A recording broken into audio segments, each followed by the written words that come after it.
Tara mga idol, luto tayo ng ginatang tulinga na lalagyan natin ng pechay.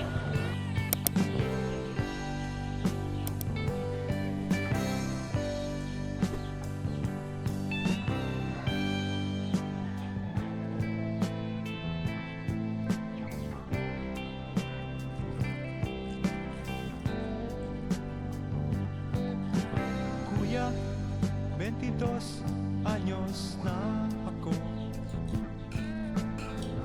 Kaya ko na ang mabuhay ng solo. Huwag mo sanang hadlangan ang gusto ko.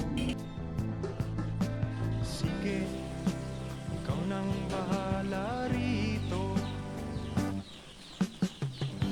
Paalam ate, huwag kang lumuha.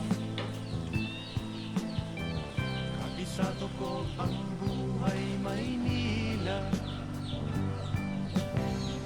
Balang araw sisikat rin ako. Abangan mo na. Kung hindi pa po kayo nakapag-subscribe sa aking channel, pakipindutin lamang po yung ating notification bell button para updated po kayo sa aking mga video at sa susunod ko pang gagawin mga video. Salamat po sa panonood. Ako'y babalik sa ibang